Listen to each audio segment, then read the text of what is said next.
Amém? Mateus capítulo 24.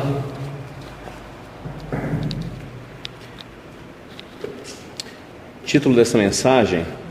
Essa mensagem Deus me deu ontem à noite. Nunca estivesse orando, né? Mas estava em casa lá, pensando. Na verdade, estava folheando a Bíblia e Deus me deu essa palavra. Estava preparando uma outra palavra para compartilhar com os irmãos. Mas veio muito forte essa palavra no meu coração ontem à noite. Até falei com a minha esposa. Ela também está por aí em algum lugar. Não sei se chegou em casa. Ela falou que ia direto ficar com os meninos, né? Ela falou que a Barra Funda estava muito gostoso lá hoje à tarde. E o título da mensagem que eu preparei para os irmãos aqui é Você está em perigo. Então, baseado nesse texto, então vamos ler aqui Mateus capítulo 24. Nós vamos ler até o próprio versículo 24 também. Então diz assim o texto: Tendo Jesus saído do templo, ia se retirando, quando se aproximaram dele os seus discípulos, para lhe mostrar as construções do templo. Ele, porém, lhes disse: Não vedes tudo isso? Em verdade vos digo que não ficará aqui pedra sobre pedra que não seja derrubada. No Monte das Oliveiras achava-se Jesus assentado. Quando se aproximaram dele os discípulos, e em particular lhe pediram: Dize-nos quando sucederão essas coisas, e que sinal haverá da tua vinda e da consumação do século. E ele lhes respondeu: Vede que ninguém vos engane, porque virão muitos, e em meu nome dirão: Eu sou o Cristo, e enganarão a muitos. E certamente ouvireis falar de guerras e rumores de guerra. Vede que não vos assusteis, porque é necessário assim acontecer, mas ainda não é o fim. Porque se levantará nação contra nação, reino contra reino, e haverão fomes e terremotos em vários lugares. Porém, tudo isto é o princípio das dores. Então sereis atribulados e vos matarão, e sereis odiados de todas as nações por causa do meu nome. Nesse tempo, muitos hão de se escandalizar e trair uns aos outros. Levantar-se-ão muitos falsos profetas e enganarão a muitos. E por se multiplicar a iniquidade, o amor se esfriará de quase todos. E será pregado este evangelho do reino por todo o mundo para testemunho de todas as nações. Então virá o fim. Só até aí, só até o 14, ao invés de até o 24, já é o suficiente. Eu queria compartilhar com os irmãos, então, uma palavra nessa noite, dizendo que eu e você estamos em perigo. Por que eu digo que nós estamos em perigo? Eu queria destacar para os irmãos, baseado neste texto e em mais alguns textos que eu vou ler aqui, vocês poderão me acompanhar, a respeito do tempo que nós temos vivido, que é o tempo chamado dia de hoje. E a primeira coisa que eu queria compartilhar com os irmãos a respeito disso, 3 motivos principais pelo qual nós estamos em perigos. Existem muitas coisas, que vão poder de repente fazer com que eu e você não estejamos bem. Mas baseado nesse texto de Mateus capítulo 24, eu queria enumerar pelo menos 3 coisas, muito obrigado, meu amor, que vão dizer para mim e você por que eu e você estamos em perigo. A primeira delas, se você quiser abrir a sua Bíblia e acompanhar comigo, está lá em a segunda carta de Paulo ao pastor Timóteo, no capítulo 3, no versículo 1. O primeiro motivo pelo qual eu e você estamos em perigo é porque os dias são maus. Diga comigo assim: os dias são maus.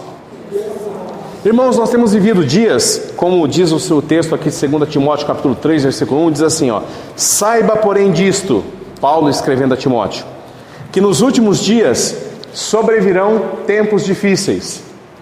E hoje, Cris, eu passei na empresa de um amigo lá, no Luciano, Ele não veio hoje, que ele foi viajar. E eu estava comentando com ele. Ele falou assim: olha, como está difícil as coisas. Como está complicado esse ano para todas as empresas e todos os segmentos. E eu comentei com ele que lá no Paraná, João, a gasolina já está a R$5. Em alguns lugares de São Paulo, aqui na Zona Sul, eu tive a oportunidade de ver a gasolina já a R$3,80. E não somente a alta do custo da gasolina, mas a crise hídrica, a crise elétrica. Fora isso, Nós temos vivido dias que são muito difíceis. Esse texto que nós citamos aqui, de 2 Timóteo, capítulo 3, versículo 1, ele começa a falar de uma qualidade de pessoas e de dias que vão ser muito difíceis para nós. E dias que são muito difíceis para eu e você vivermos como cristãos. Eu particularmente, eu trabalho com... Eu acho que eu nasci para lidar com gente, né? Porque eu sempre trabalhei com vendas, fiz administração, mas levei toda a minha carreira na área de vendas. E trabalhei muitos anos, inclusive nos últimos anos, como gestor de equipes de venda. Então eu lidei a vida inteira com gente.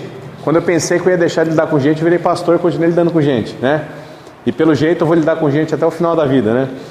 Mas lidar com pessoas, né? Eu continuo hoje, né? Tem uma empresa, a gente presta serviços de reforma, tem uma empreiteira, começando ainda. E a Fabiana, que também tem a empresa dela, junto com o Fábio.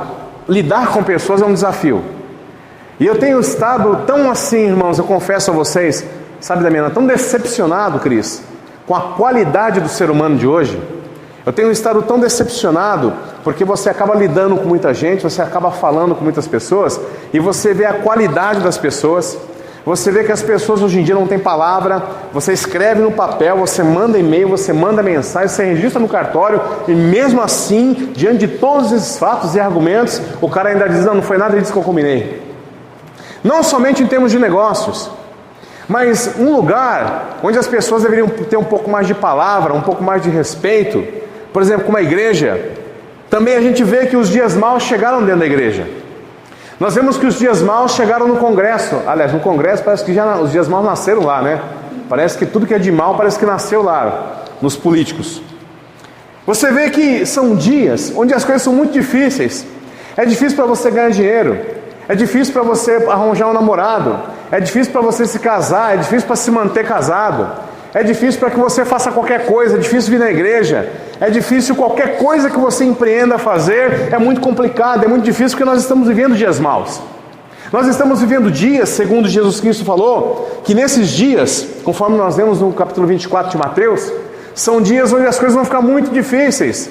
E ficando difíceis, ele diz assim, gente, mas não se assustem, porque isso aí é o princípio das dores, está só começando a coisa, né? É aquela dor de parto que a Fabiana teve, que, quantas horas foi, meu amor? 22, olha que maravilha, né? Tá louca para ter outra, né? Passar mais 22, né? 22 horas de trabalho de parto, né? Então é a primeira das horas. Então nós estamos vivendo dias maus, e por isso eu e você estamos em perigo. Porque são dias difíceis, são dias trabalhosos, são dias onde eu e você estamos vendo a proliferação do mal. Continuando falando a respeito disso, Efésios capítulo 5, versículo 16, você não precisa abrir se não quiser, eu vou citar para você aqui o texto. Efésios capítulo 5, versículo 16 diz assim, aproveitando ao máximo cada oportunidade, porque os dias são maus. Esse texto, Paulo escrevendo aos Efésios, ele fala assim, nós temos que aproveitar todas as chances que nós temos, porque as coisas são muito difíceis. As coisas hoje em dia são coisas que você vive a vida, e a vida em família é difícil. Criar filhos hoje em dia é difícil. Eu, às vezes, paro para olhar a geração que nós estamos vivendo hoje, dos adolescentes de hoje, a geração do filho do Cristiano, né? A geração da Rebeca, a geração do Mateus, que é a geração do pessoalzinho de 14, 15, 17, 18 anos. É uma geração terrível. Primeiro que é uma geração, não falando dos irmãos aqui da igreja, mas olhando no geral, é uma geração preguiçosa. Eu falei para a Joyce ontem, minha esposa, né? Eu falei assim, meu filho, Miguel, muito preguiçoso. Gente, que criança preguiçosa aquela criança. E eu falei, preciso tomar muito cuidado com essa criança, preciso ficar no pé dele. Porque preguiça, irmãos, é uma coisa terrível na vida das pessoas. Você já imaginou o reino de Deus composto apenas por pessoas preguiçosas? Nem ia ter reino de Deus. Você já imaginou um país composto apenas por gente preguiçosa? Não ia andar o país. Você já imaginou uma igreja composta por gente preguiçosa? Gente que não tem iniciativa, gente que não tem coragem, que não tem ânimo, que não tem disposição, que não tem motivação? Ia ser muito difícil as coisas. E eu falando com a minha esposa ontem, eu falei assim, nossa, eu preciso ficar no pé desse menino. E a geração que ele está vivendo é uma geração muito difícil. É uma geração muito rápida para algumas coisas. Pra você ter uma ideia, meu filho, ele sabe ligar meu notebook, ele sabe baixar jogo da internet, ele sabe fazer um monte de coisa, João. Mas se você pedir para ele amarrar o sapato, ele não sabe. Ele não sabe amarrar o próprio tênis. Eu fiquei surpreso quando eu descobri que existe uma geração que hoje tem 17, 18 anos, que eles esqueceram como é que se escreve com a mão. Eles não sabem, muitos deles esqueceram como se escreve, porque eles aprenderam a escrever, pararam de escrever, usa só computador, notebook, eles esqueceram como se escreve algumas palavras com a mão, como se faz algumas vogais, como se faz algumas letras do alfabeto com a mão. Eles não sabem mais escrever, perderam essa capacidade. Então nós estamos vivendo dias muito difíceis e eu fico imaginando, Fabiana, como que vai ser a geração do seu filho, do meu filho Asaf, como que vão ser a geração dos nossos netos, que dificuldades eles vão passar, porque se hoje está difícil, você imagina daqui a alguns anos. Você que tem o desejo de se casar aí, né, Denise? Eu fico imaginando como é difícil para hoje ser mãe de menina, porque é muito complicado. Eu me lembro que um tempo atrás aí eu estava chegando em casa do culto, domingo, acho que era quase meia-noite, a gente chega tarde em casa, e aí tinha umas menininhas assim de 12, 13 anos, no máximo se tivesse. Eu estava chegando, ela estava saindo do prédio indo para baladinha, falando, porque hoje eu vou pegar o carinha lá, porque ele está dando uma bola para mim, hoje vai ser não sei o quê. Eu falei, meu Deus, vamos parar. Outro dia desse, um adolescente postou no Facebook assim, sexta-feira promete. Aí eu não podia oportunidade, né? Eu coloquei assim, promete o quê? Sessão da tarde legal? O que é? Vai prometer o quê? Vale a pena ver de novo? Malhação, um episódio novo? Promete o quê? Adolescente, sexta-feira postando, sexta-feira promete. Então nós estamos vivendo dias difíceis na nossa vida. Então eu e você estamos em perigo. Eu e você precisamos estar atentos, porque quando esses dias vêm sobre nós, quando esses dias maus, quando esses dias de dificuldade começam a vir sobre a igreja, começam a vir sobre mim e sobre você, começa a vir sobre mim e sobre você o desânimo, começa a vir sobre mim e sobre você a angústia, começa a vir sobre mim e sobre você o desespero, desespero pelos dias, desespero pelas coisas que estão acontecendo, desespero em ver as notícias, desespero em ver o futuro, e eu infelizmente, eu tenho que compartilhar isso com os irmãos, eu sou pessimista quanto ao futuro. Eu sou pessimista quanto ao futuro, primeiro porque a Bíblia diz que esse mundo jaz no maligno. O mundo jaz no maligno, ele vai de mal a pior. A cada dia que você passa, você ouve mais e mais notícias a respeito da sociedade, a respeito das coisas que têm acontecido.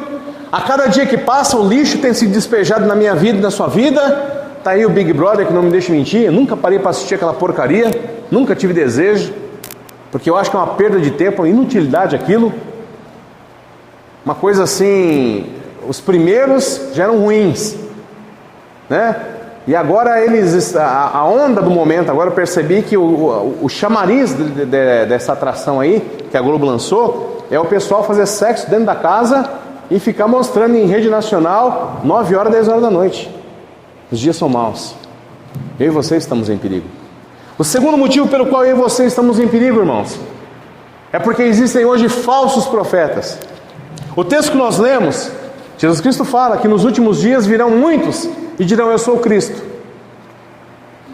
Mas existe um texto também que escreveu na primeira carta de João, capítulo 4, versículo 1, que diz assim, amados, não creiam em qualquer espírito, mas examinemos os espíritos para ver se eles procedem de Deus. Vou ler de novo. Amados, não creiam em qualquer espírito, mas examinemos os espíritos para ver se eles procedem de Deus, porque muitos falsos profetas têm saído pelo mundo. Então imagine só, nós estamos vivendo uma crise mundial, não é uma crise no Brasil, a crise da sociedade não é no Brasil. Na Europa, nos Estados Unidos, as grandes igrejas, na Inglaterra de John Wesley, não é mais uma Inglaterra cristã. Os Estados Unidos não é um país que foi como ele foi concebido, à luz da palavra de Deus, por isso foi um país muito abençoado. Já não é mais um país cristão. Hoje em dia, as grandes igrejas da América do Norte e da Europa, elas têm sido vendidas para se tornarem discotecas, para se tornarem museus, porque o povo não quer mais saber de Deus. O povo não quer mais saber de igreja, então nós estamos dentro desses dias maus, nós estamos buscando um refúgio. As pessoas estão buscando algo para que elas possam viver melhor. E aí as pessoas falam assim, para onde nós iremos? Já sei, nós vamos para a igreja, nós vamos para a palavra de Deus, nós vamos para o evangelho, porque a palavra evangelho no grego quer dizer boas novas.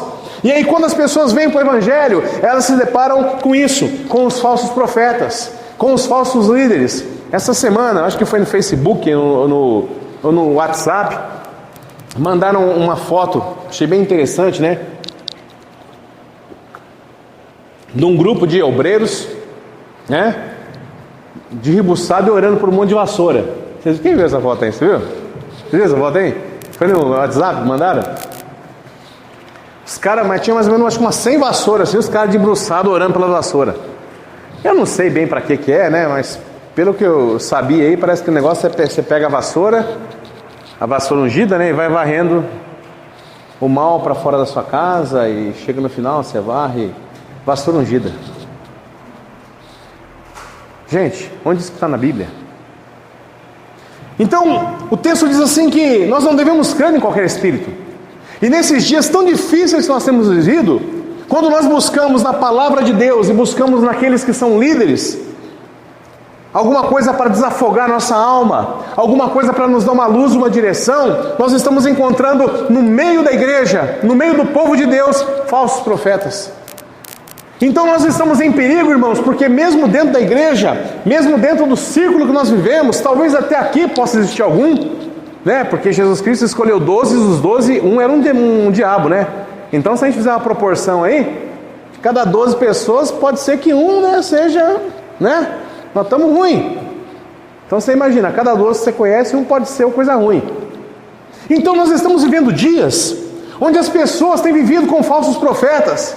São homens que se levantam, são líderes que se levantam, não para falar a palavra de Deus, não para pregar a palavra de Deus, não para trazer a luz do Evangelho, não para fazer com que as pessoas sejam salvas, não trazendo o Evangelho que cura, não fazendo como Jesus fez, porque a Bíblia diz que o Evangelho são boas novas, o Evangelho é transformação de vida, o Evangelho é mudança de vida, o Evangelho é conversão, o Evangelho é novidade de vida, o Evangelho é nós tirarmos as pessoas das trevas e trazermos as pessoas para a luz, o Evangelho é nós tirarmos as pessoas da morte e trazermos elas para a vida, o Evangelho é nós tirarmos a pessoa da tristeza, é nós tirarmos a pessoa do caos, é nós recuperarmos famílias, o Evangelho é fazer com que as vidas das pessoas possam ser transformadas e mudadas através da palavra de Deus. Só que muitos têm se levantado no meio das igrejas e têm falado um Evangelho diferente desse, têm pregado o Evangelho do vem que Deus vai te abençoar, o Evangelho que vem que Deus vai dar isso para você, o Evangelho que vem que você vai, como você estiver na igreja, você vai conseguir isso, conseguir aquilo. O Evangelho não é troca, o Evangelho não é isso, o Evangelho é poder de Deus para mudar a minha vida e a sua vida. Nós estamos em perigo, irmãos. Temos vivido dias onde os falsos líderes e os falsos mestres têm se levantado a todo momento, têm se levantado com doutrinas estranhas. Eu acredito que nunca houve na história da igreja, quando eu fiz teologia há alguns anos atrás, depois eu me tornei professor do CIBPP, e eu dava aula e lecionava a respeito de eclesiologia, aquela história da igreja, e eu fui obrigado ao dar aula a reler muita coisa e aprender muita coisa para poder ensinar algumas coisas. E eu, olhando a história da igreja, eu acredito que nunca houve na história da igreja um período onde se levantassem tantas falsas doutrinas, um período onde se levantassem tantas doutrinas diferentes, doutrinas estranhas, como nos tempos de hoje. No século III, quando no século I Constantino ele se converteu ao Evangelho, converteu-se na verdade entre parênteses, porque na verdade de conversão ele não tinha nada. Na verdade a conversão de Constantino no século I, depois de muitos anos que os cristãos estavam sofrendo, desde o ano 70 depois de Cristo, quando Jerusalém foi invadida e foi destruída e seu templo foi arrasado, quando no século 70, a partir do ano 50, Nero colocou fogo em Roma, colocou a culpa nos cristãos, então se iniciou-se uma perseguição na vida dos cristãos até mais ou menos o final do século I, mais ou menos no ano 100 depois de Cristo, quando então Constantino, sendo imperador, ele, numa jogada política, vendo que os cristãos não podiam ser vencidos, vendo que os cristãos não podiam ser derrotados, e vendo que crescia cada vez mais o número de cristãos, ele então falou assim: a partir de agora, a religião do império vai ser a religião cristã.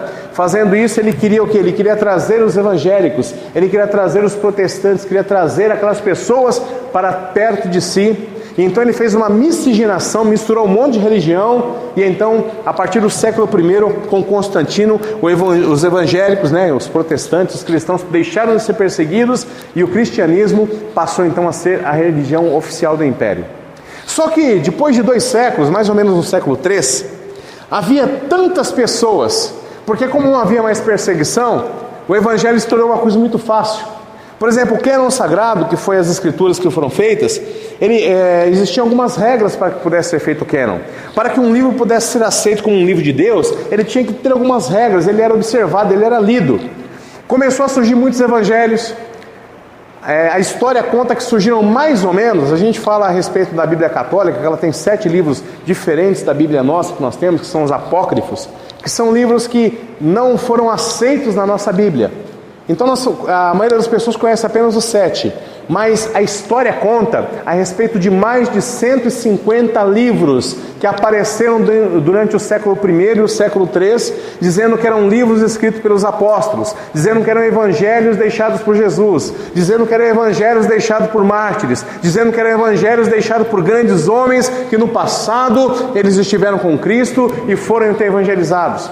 Então, naquele ano, no século III, a igreja, então, no terceiro concílio, ela fez o seguinte, ela falou assim, olha, como existe muito problema a respeito do evangelho, porque tinha gente que cria no Cristo que ressuscitou, tinha gente que cria que Cristo tinha nascido em carne, mas não tinha morrido, então havia muita crença. Então eles instituíram uma coisa chamada credo. O que era o credo? Quando alguém encontrava um outro cristão, e ele falava, sou cristão. Ele falava, opa, mas espera aí, você é cristão, mas qual é o seu credo? Aí ele falava assim, creio em Jesus Cristo, Deus Pai, Nosso Senhor Jesus, como é que é? Quem sabe o credo aí? É mais ou menos um negócio assim, creio em Jesus Cristo, Filho de Deus, que nasceu de Maria, virgem, ao terceiro dia. Então ele falava o que ele cria a respeito de Jesus.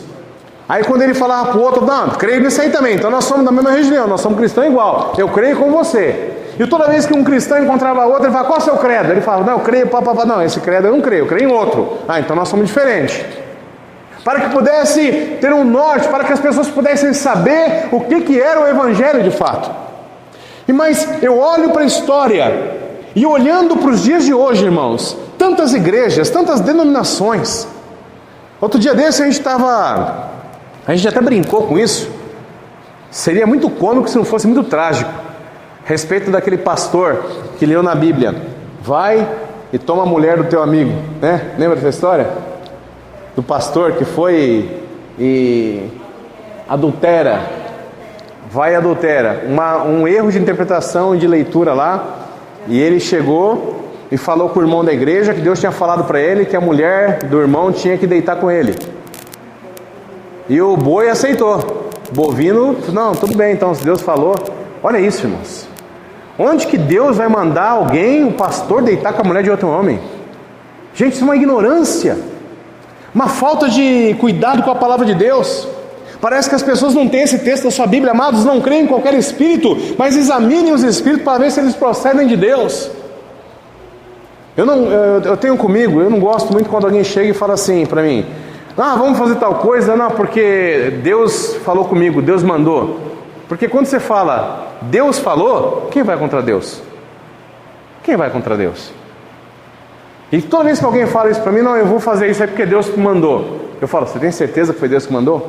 Porque a palavra de Deus diz em Jeremias, ai dos profetas e ai dos pastores que dizem, o Senhor falou, quando eu, o Senhor, nada disse. Ai deles. Ai daqueles que dizem assim, o Senhor disse quando eu, o Senhor, nada disse. Ai daqueles que falam, o Senhor falou quando o Senhor nada falou. Então nós estamos em perigo, porque nós temos vivido esses dias maus, em que se levantam falsos profetas, falsas doutrinas, pessoas que se levantam no meio da igreja para difamar o pastor, para difamar a liderança, para difamar o nome de Cristo, para através da igreja ter benefício próprio. Nós estamos em perigo, irmãos, porque estamos vivendo dias maus. E estamos vivendo os dias de falsos profetas. E o terceiro motivo pelo qual eu e você estamos em perigo. Antes, porém, deixa eu ler para você o texto de Mateus capítulo 7. Diz assim, essa aqui é a tradução na linguagem de hoje. Cuidado com os falsos profetas. Eles vêm a vocês vestidos de ovelhas, mas por dentro são lobos devoradores. Vocês os reconhecerão por seus frutos. Pode alguém colher uvas de um espinheiro, ou figos de ervas daninhas? Semelhantemente, toda árvore boa dá frutos bons, mas a árvore ruim dá frutos ruins. A árvore boa não é para dar frutos ruins, nem a árvore ruim pode dar frutos bons. Toda árvore que não produz bom fruto é cortada e lançada ao fogo. Assim, pelos seus frutos os reconhecerão. Querido, quando alguém disser para você: ah lá um homem de Deus, ah lá um servo de Deus, não se deixe levar pelas palavras, não se deixe levar pela indumentária, não se deixe levar pelo conhecimento bíblico, porque conhecer a Bíblia até o diabo conhece, e talvez conheça muito melhor que eu e você, que ele até faz parte dela. Mas a Bíblia diz que eu e você temos que olhar os frutos dessas pessoas. Eu e você temos que olhar o que eles estão produzindo, porque diz a palavra de Deus que pelos frutos dele nós vamos nos reconhecer. Toda vez que alguém aparece fazendo muita coisa, muito barulho, muito estardalhaço, eu sempre falo para minha esposa assim: começar a fazer é fácil, o duro e o difícil é permanecer fazendo. É aí que nós vamos conhecer os frutos. Falar, qualquer um fala, eu quero ver na hora da ação. Falar que vai ajudar é muito fácil, eu quero ver na hora se vai ajudar. Falar que está junto é muito fácil, eu quero ver se na hora estará junto mesmo. Pelos frutos os reconhecereis. Então, quando alguém ele faz algo diferente daquilo que ele fala, aliás, o pregador Lu tem uma frase muito interessante. Ele fala assim: tome cuidado com aquelas pessoas que arrotam santidade e pureza, porque esses são os piores tipos de pessoa. Tome cuidado com aqueles que arrotam pureza e santidade, porque esses são os piores tipos de pessoa. O terceiro motivo pelo qual eu e você, nós estamos, infelizmente, em perigo, é porque nos últimos dias, o amor de muitos, e o texto que nós lemos de Mateus 24, diz assim: de quase todos, o amor de muitos esfriará. Irmãos, existem alguns princípios para nós vivermos o reino de Deus, e um dos principais princípios para nós vivermos o reino de Deus é o amor. Não se vive o reino de Deus sem amor. Não se é crente sem o amor. Não se pratica o evangelho sem o amor. Não se pode dizer que se é filho de Deus se nós não vivermos em amor. E o texto que nós lemos no versículo 12, o último texto que nós lemos, diz assim: porque por causa do aumento da maldade, ou em algumas traduções, talvez a sua esteja assim, por causa do aumento da iniquidade. Essa palavra iniquidade é uma palavra grega que quer dizer anomia. Anomia significa, dentro da sociologia, a sociologia explica a iniquidade dizendo assim, que a iniquidade é uma ausência total e um desrespeito total às normas sociais e às normas religiosas ou qualquer outro estatuto colocado para se seguir. Iniquidade. Então ele está dizendo assim: olha, com o passar do tempo, como as pessoas vão deixar de fazer tudo aquilo que a Bíblia diz, como as pessoas vão deixar de fazer tudo aquilo que a ética diz, porque independente de você ser cristão ou não, existe uma ética a ser seguida. As pessoas têm que ter caráter, independente de ser cristão ou não. As pessoas, elas têm que ter hombridade.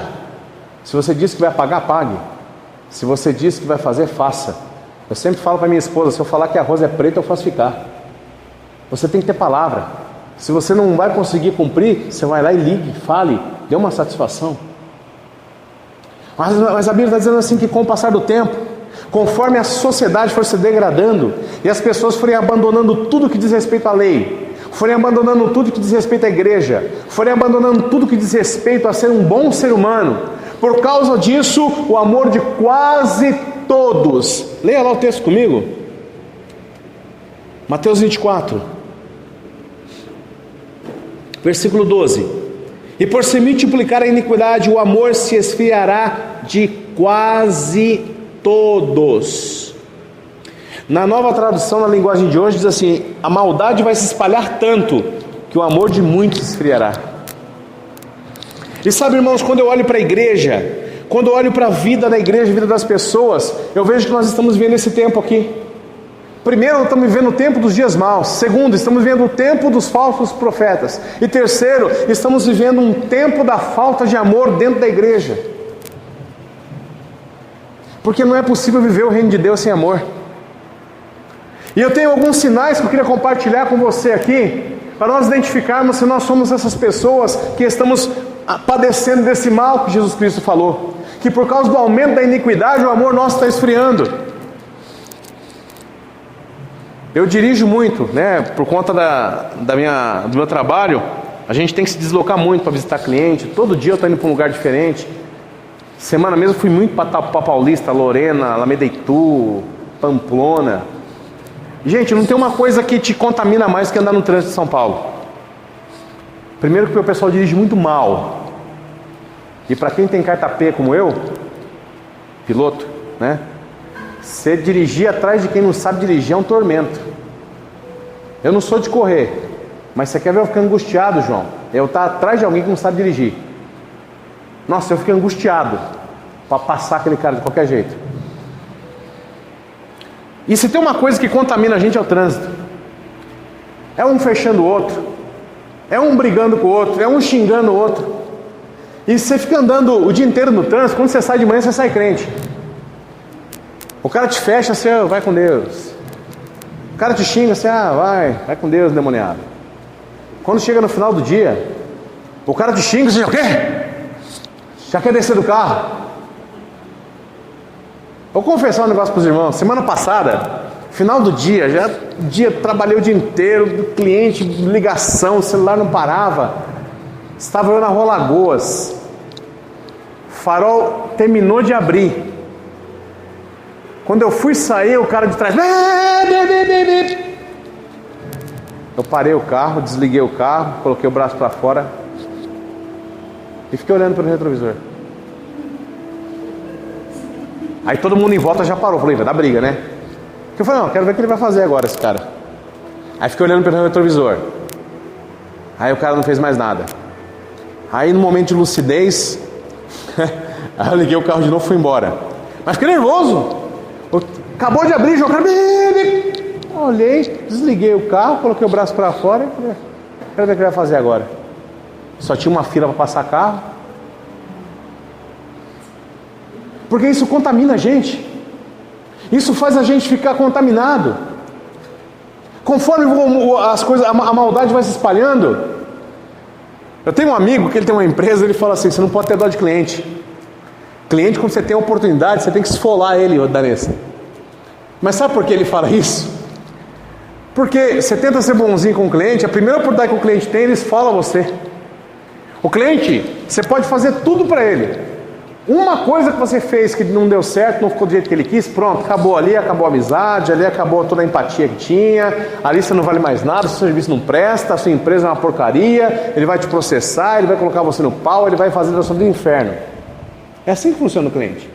E esse amigo, de tanto tomar pancada de cliente, hoje você fala assim, o cliente está pedindo, não, eu não faço nada para cliente, o que está especificado no contrato eu falo, se ele pedir para pegar um prego na parede eu não prego, porque cliente é isso, cliente você tem que esfolar ele, você tem que acabar com ele, você tem oportunidade, tem que...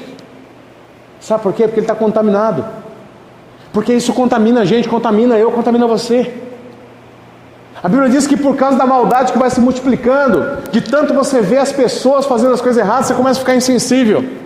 E a insensibilidade ou a falta de empatia é o primeiro sinal que eu e você estamos com o nosso amor esfriando.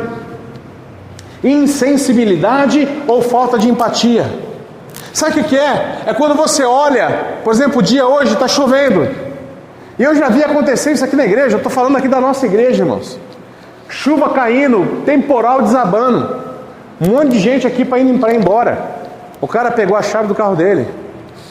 Entrou ele, a mulher e o filho. E um monte de gente ali para ir embora, gente que não tinha carro. O cara foi embora. Aí depois eu perguntei para ele, irmão, por que você não dá uma carona pro pessoal? Ele falou assim, porque lá no manual do meu carro, diz que só pode carregar 4 pessoas, então não dá para carregar mais que isso. Eu falei, gente, que é isso? Sensibilidade. As pessoas estarem com o coração insensível. O irmão está passando uma dificuldade. Não, antes ele do que eu.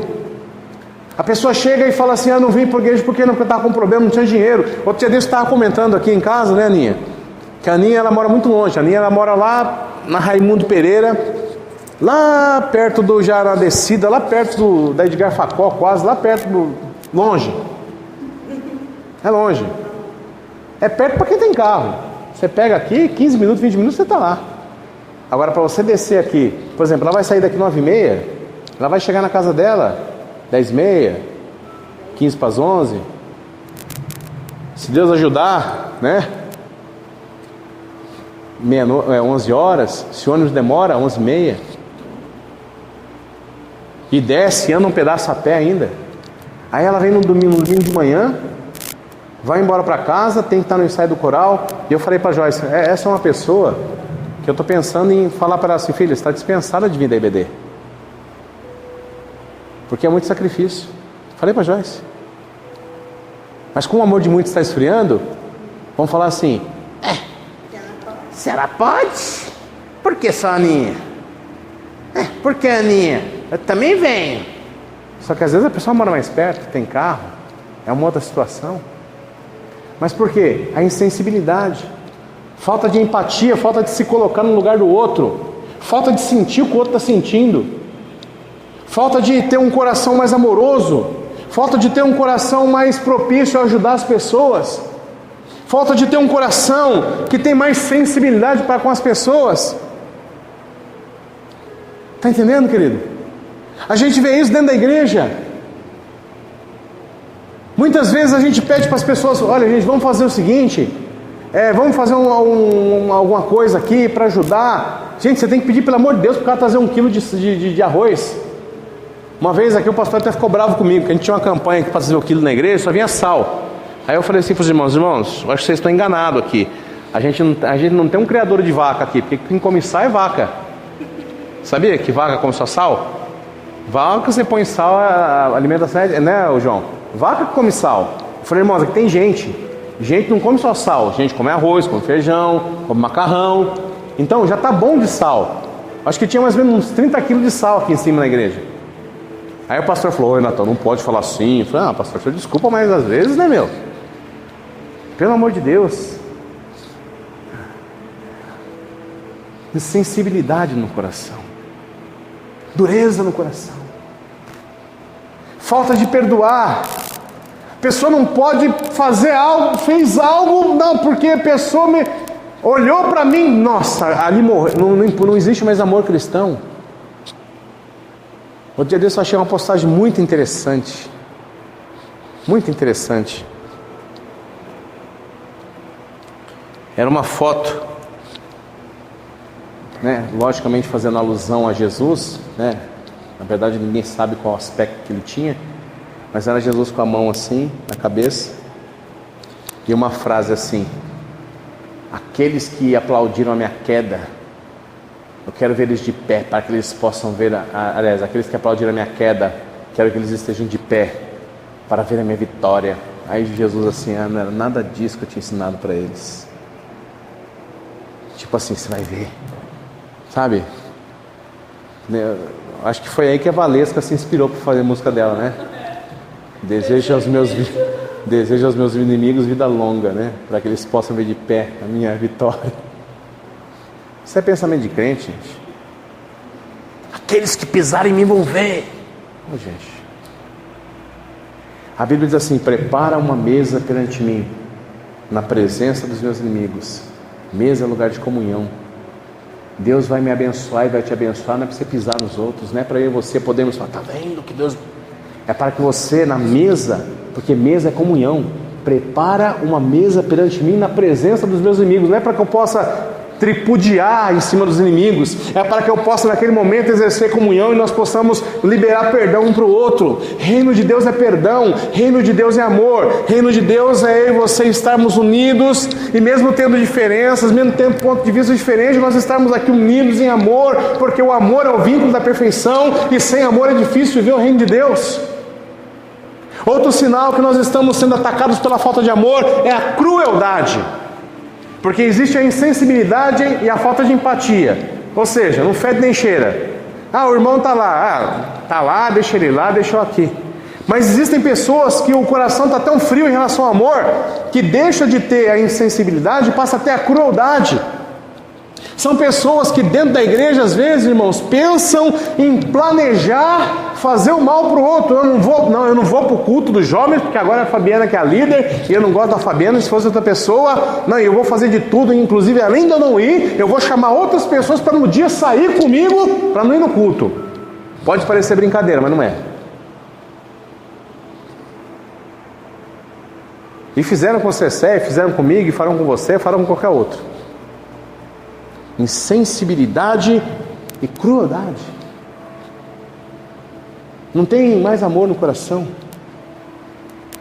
Outra coisa que denota a falta de amor e o esfriamento do amor no nosso coração é quando na minha vida e na sua vida nós começamos a deixar de ter atitudes cristãs. Atitudes cristãs. É quando eu e você começamos a agir como as pessoas do mundo. Se me tratam mal, eu trato mal. Se me xingam, eu xingo. Se viram a cara para mim, eu viro a cara para o outro. Outro dia desse, estava conversando com um amigo, e ele falou assim: rapaz, às vezes a gente vê cada comportamento, e não é comportamento de membro não. Não é comportamento de membro, estou falando de líder, pastor, que em vez de dar o exemplo, pelo contrário, são os primeiros a não ter atitude de crente. Pastor que não conversa com outro pastor. Líder que fala mal de outro líder. Eu, graças a Deus, não querendo ser jactancioso, mas conheço a maioria das pessoas das igrejas aqui. Pessoal, sou amigo do pessoal da INEP, vou pregar na Base para Cristo, sou amigo de todo mundo. Não sei se todo mundo é meu amigo, mas eu sou amigo de todo mundo. Atitude cristã, irmãos. Jesus falou assim, que se nós pagarmos o mal com o mal, se nós amarmos apenas aqueles que nos amam, não é assim que também fazem as pessoas do mundo? Então nós estamos em perigo, porque os dias são maus, porque nós temos vivido dias de falsos profetas, e porque o amor de muitos, Jesus foi muito enfático, e com muita tristeza eu leio esse texto que ele diz assim: quase todos o amor se ia se esfriar. Hoje é um dia para eu e você nos apegarmos à palavra de Deus. Se você tem passado por dificuldades, irmãos, se está difícil viver para você como está difícil viver para mim, se está difícil viver a vida cristã como está sendo difícil viver para mim, porque para mim, irmãos, não é fácil ser crente. Já foi muito fácil. Ontem mesmo, meu filho, olha só como é que a gente é, como é que as coisas contaminam a gente. Meu filho chegou em casa e falou assim: mãe, a professora brigou comigo porque você encapou meu caderno. A mãe falou: mas ela mandou uma carta lá na agenda dizendo que era para encapar todos os cadernos. Mas esse não era para encapar, ela brigou comigo. Eu já falei: quem brigou com você, filho? Não, a professora. Que professora que é? A professora Sandra. Eu vou lá amanhã falar com essa professora. Eu já queria ir lá falar com a mulher, mas vai brigar com a criança de 7 anos? A criança tem 6 anos, nem 7 tem. O que aconteceu aí? Já fiquei inflamado. Porque a mulher já maltratou meu filho, eu já queria ir lá maltratar a mulher. Porque a gente acaba se contaminando pelos dias, que é muito difícil. Hoje são dias que você não pode confiar o seu filho a qualquer pessoa. São dias onde você não pode deixar seu filho sozinho, às vezes com parentes. Aliás, você sabia que a maioria dos casos de pedofilia, em mais de 70% dos casos, aquela pessoa que é o pedófilo, geralmente é alguém que é parente ou tem uma ligação muito estreita com a família. Não é estranho não, é gente que está na rua não. É gente que está dentro de casa. É primo, é tio, é pai, é mãe, é irmão. Isso vai contaminando a gente. Nós estamos em perigo porque os dias são maus. Estamos em perigo porque às vezes a gente vem buscar dentro da igreja, vem buscar na palavra de Deus, vem buscar nos líderes que estão aí fora, uma palavra de conforto, de orientação. Então não vá em qualquer igreja, não ouça qualquer pregação. Antigamente você podia... Essa semana, por exemplo, morreu um ícone do evangelho, que foi o missionário Davi Miranda, né? Morreu, homem de Deus. Igual esse aí, irmão, está difícil achar. Homem de Deus, é difícil hoje em dia achar. Você ou pega alguém e fala: esse aqui é um homem de Deus, esse aqui vai ser legal, esse aqui eu posso confiar. Aí passa um tempo, você descobre que o cara estava tentando ir para fora com um monte de dólar enfiado na cueca. É esse o tipo de evangelho que nós estamos vivendo. Os falsos mestres estão aí, os falsos profetas estão aí, que diz para você: você não gosta dessa mulher, arruma outra, Deus vai te entender. E nós temos vivido dias maus porque o amor está se esfriando. A gente não consegue amar como deveria, não consegue perdoar como deveria, porque para perdoar tem que amar. E amar, né? Jesus falou assim: amai vossos amigos. Não, ele disse assim: amai os vossos inimigos. Fazei bem aos que vos perseguem e orai pelos que vos maldizem. Esse é o desafio do Evangelho. Esse é o meu desafio e o seu desafio. É sermos pessoas melhores e estarmos sempre apegados à palavra de Deus, porque os dias são maus, porque os falsos profetas estão aí e porque o amor está se esfriando. Mas se essa comunidade aqui, irmãos, se nós começarmos a nos amar mais, se nós começarmos a crer mais na palavra de Deus, não sermos levados por qualquer vento de doutrina, nós vamos começar a ser mais felizes. Os dias são difíceis, mas a gente vai conseguir chegar lá, porque Deus está comigo e com você. Deus vai nos dar vitória, Ele nos orienta, Ele é aquele que não nos deixa órfãos, não nos deixa desamparados. E graças a Deus aqui nessa igreja você tem um pastor que prega a palavra de Deus, que se não pregasse eu já estaria fora daqui faz tempo. É um homem de Deus, é um homem de honra, de palavra. Não é um homem perfeito, assim como eu também não sou, mas ele não prega nada diferente da palavra de Deus. Você tem líderes aqui que podem te ajudar, você tem irmãos aqui que você pode amar. E é muito bom quando a gente, né, Cris, ama. Nós fizemos o curso de casais, a gente desenvolveu um amor tão legal, uma coisa tão gostosa, uma sinergia, né, com aqueles grupos que nós fizemos, que viramos amigos eternos, né? Até que uma intriga nos separe, né? Se nós não deixarmos o amor esfriar. Porque é normal, irmãos. A gente está reunido e uma hora alguém vai falar alguma coisa, vai agir, vai machucar, marido e mulher, pai e filho. Mas a gente não pode deixar o amor esfriar no nosso coração. Amém? Então, eu queria orar com você nessa noite, para que você não fosse atingido por isso. Vamos ficar em pé? Eu queria orar para que os dias maus que você e eu possamos viver, que eles não venham nos abalar, não venham abalar nossa fé. Eu queria orar para que os falsos profetas, aqueles que têm dito palavras tão erradas e nos ensinado muitas vezes a respeito das coisas da Bíblia de forma errada, que eles não venham enganar a mim e a você. E principalmente orar para que o amor ágape, ele não possa se esfriar no nosso coração, mas que nós possamos a cada dia desenvolver mais esse amor, perdoar mais, amar mais, ser mais tolerantes, ser mais compreensivos. Só para fechar, eu me lembro que um dia teve uma profecia aqui na igreja, alguém se levantou e falou assim: porque Deus vai balançar e vai fazer não sei o que, e vai, e vão ficar só aqueles que são fiéis. Teve gente que vibrou, Gente, Deus está falando que a gente vai sair da igreja, e você vibra porque a gente vai sair da igreja? Dá para chorar. Você vibra porque as pessoas vão embora da igreja? Era para chorar, era para lamentar, era para ficar triste, porque o amor está se esfriando no nosso coração. O amor está deixando o nosso coração. Amém? Vamos orar então. Senhor, nós queremos te agradecer pela tua palavra, e nós queremos ao Senhor dizer diante da tua palavra que nós sabemos que estamos vivendo dias maus. Nós sabemos que nós estamos em perigo, Senhor, porque é muito difícil ser cristão nos dias de hoje. Nós sabemos que estamos em perigo porque os falsos mestres têm se levantado a todo momento, em todo lugar, de todas as formas, de todas as maneiras, aparentando santidade, aparentando honestidade, mas na verdade são lobos devoradores. E nós sabemos pela tua palavra que muitos têm esfriado o seu coração.